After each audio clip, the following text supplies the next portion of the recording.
Naam, habari za wakati huu na karibu tena mtazamaji, ni kuhabarisha yale ambayo yanajiri nchini Tanzania leo.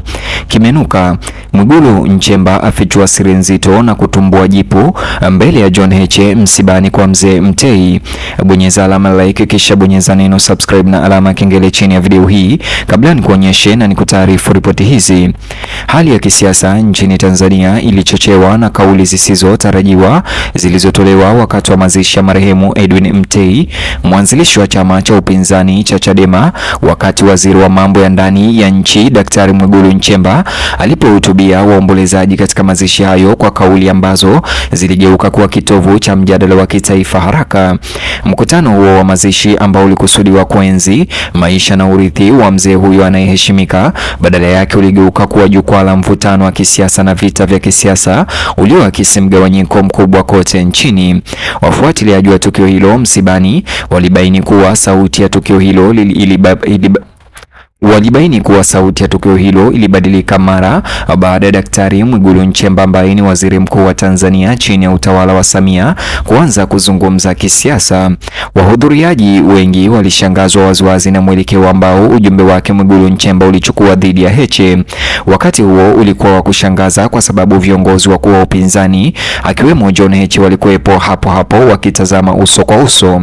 Mchanganyiko wa huzuni na siasa ulizua hali ya hisia iliyojaa hisia ambayo ilidumu muda mrefu baada ya sherehe.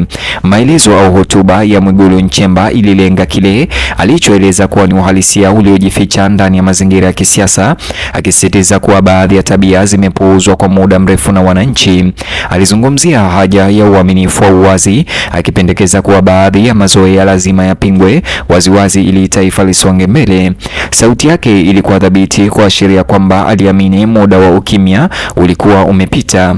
Hata hivyo, waziri huyo alisisitiza kwamba uwajibikaji wa kisiasa lazima uenee kwa vyama vyote, sio tu vilivyo serikalini. Aliweka ujumbe wake kama wito wa maadili mema katika wigo wa kisiasa Tanzania. Hata hivyo, muundo huu haukusaidia sana kupunguza usumbufu uliohisiwa na wengi waliohudhuria mazishi hayo.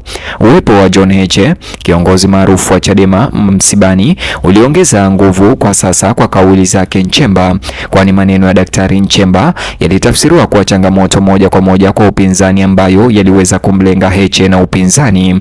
Waliohudhuria waliripoti kuwa mvutano kati ya kambi hizo mbili mazishini kisiasa ulionekana wazi wakati wa hotuba. Baadhi ya waombolezaji waliona kuwa hafla hiyo haikufaa kuwa lugha hiyo ya mabishano ya kisiasa. Wengine waliamini kuwa waziri mkuu alitumia jukwaa hilo kimakusudi kutuma ujumbe mzito wa kisiasa uso kwa uso na upinzani. Tofauti kati ya maombolezo na makabiliano ya kisiasa uliwaacha wengi wasijue jinsi ya kuitikia. Uzito wa kihisia wa mazishi ulionekana kufunikwa na sauti za chini za kisiasa. Kufuatia tukio hilo, hisia zilienea haraka katika mitandao ya kijamii, huku Watanzania wakionyesha hisia tofauti kuhusu uamuzi wa waziri huyo kuzungumza kwa namna hiyo. Wafuasi wa chama tawala walimsifu kwa kile walichokiona kuwa ujasiri na uaminifu. Wakosoaji, hata hivyo, walidai kuwa mazishi hayakuwa mahali pazuri pa shutuma za kisiasa na kushambuliana kisiasa. Hata hivyo, mjadala huo hivi karibuni ukawa mazungumzo ya kitaifa kuhusu mipaka kati ya siasa na heshima ya kitamaduni.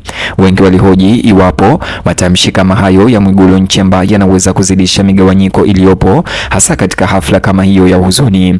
Tukio hilo liliangazia jinsi siasa zilivyoingiliana sana na maisha ya kila siku nchini Tanzania. Wachambuzi wa masuala ya kisiasa wamependekeza kuwa maoni ya Mwigulu Nchemba, wengine wanaamini kwamba maneno yake Mwigulu Nchemba alikusudiwa kuvuta fikira kwa kile anachokiona kama unyanyasaji wa huruma ya umma na wapinzani wa kisiasa. Wengine wanatafsiri hotuba hiyo kama onyo kwamba hakuna nafasi ya kisiasa hata mazishi ambayo haiwezi kuchunguzwa. Mabishano hayo yameibua mjadala mpya kuhusu maadili ya kisiasa na adabu. Waangalizi wanaona kuwa wakati huu unaweza kuathiri jinsi mikusanyiko ya kisiasa ya siku zijazo inafanywa. Tukio hili limekuwa rejea kwa mijadala juu ya heshima na uwajibikaji katika maisha ya umma. Marehemu Edwin Mtei aliheshimika sana kutokana na mchango wake katika kuchagiza siasa za upinzani Tanzania, na mazishi yake yalivuta watu kutoka nyanja mbalimbali za kisiasa na kimataifa. Wengi walihudhuria wakitarajia wakati wa umoja na ukumbusho. Badala yake walijikuta katikati ya dhoruba ya kisiasa kati ya Mwigulu Nchemba na John Heche. Baadhi ya waombolezaji walionyesha kusikitishwa na mtazamo huo kutoka kwa urithi wa Mtei. Wengine walikubali kwamba maisha yake yalikuwa ya kisiasa na kufanya nyakati kama hizo za mazishi yake zisiweze kuepukika. Bado tofauti kati ya huzuni na makabiliano iliacha hisia ya kudumu. John Heche na viongozi wengine wa upinzani walichagua kutojibu mara moja hapo kwa hapo na kuruhusu maoni ya umma kujitokeza na hotuba kukamilika. Ukimya wao ulitafsiriwa na wengine kwa kizuizi, huku wengine wakiona kuwa ni kimkakati. Wachunguzi wa masuala ya kisiasa na wadadisi wanapendekeza kwamba jibu lolote linaweza kuzidisha mvutano. Upinzani sasa unakabiliwa na uamuzi mzito wa jinsi ya kushughulikia suala hilo bila kuzidisha mzozo. Wakati huo huo, wafuasi wa pande zote mbili wanaendelea kujadili maana ya maneno ya Waziri Mkuu Mwigulu Nchemba wa Tanzania chini ya utawala wa Samia Suluhu. Hali hiyo inadhihirisha hali tete ya uhusiano wa kisiasa nchini. Tukio hilo la mazishi pia limesababisha wito wa miongozo iliyo wazi zaidi juu ya mwenendo wa kisiasa katika hafla za umma na kitamaduni kama hizo.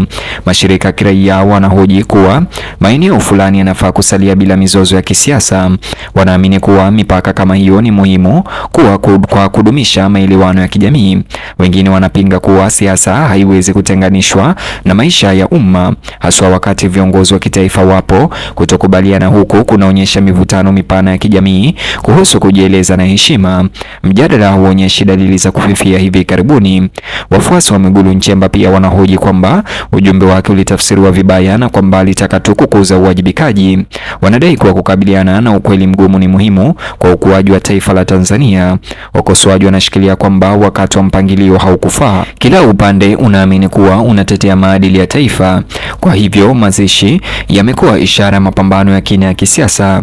Wakati mijadala ikiendelea, Watanzania wengi wanatafakari jinsi siasa inavyotengeneza uzoefu wao wa kila siku. Mchanganyiko wa nafasi za kibinafsi, kitamaduni na kisiasa umezidi kuwa wa kawaida. Matukio ambayo hapo awali yalitumika kama wakati wa umoja sasa yana hatari ya kuwa uwanja wa ushindani. Tukio la mazishi ya Mtei limeangazia mabadiliko haya, imewahimiza wananchi kufikiria kwa kina kuhusu nafasi ya viongozi katika nyakati nyeti. Mazungumzo pia yanaweza kuathiri tabia za kisiasa za siku zijazo. Maana pana ya tukio hilo ni kuzingatia upya uongozi wa kimaadili. Wananchi pia wanahoji iwapo viongozi wanaweza kusawazisha usemi wa kisiasa na usikivu wa kitamaduni. Mzozo huo umeibua nia ya kufafanua upya kanuni za kisiasa. Wengine wanaona hii kama fursa ya mageuzi, wengine wanahofia itazidisha migawanyiko iliyopo. Vyovyote vile, muda huo umeacha alama ya kudumu. Siku chache baada ya mazishi, vyombo vya habari vimeendelea kuchambua tukio hilo kwa mitazamo mingi. Tahariri zimejadili iwapo hotuba ya Daktari Mwigulu Nchemba, majukwaa ya hadhara pia yamekuwa nafasi kwa wananchi kutoa maoni yao.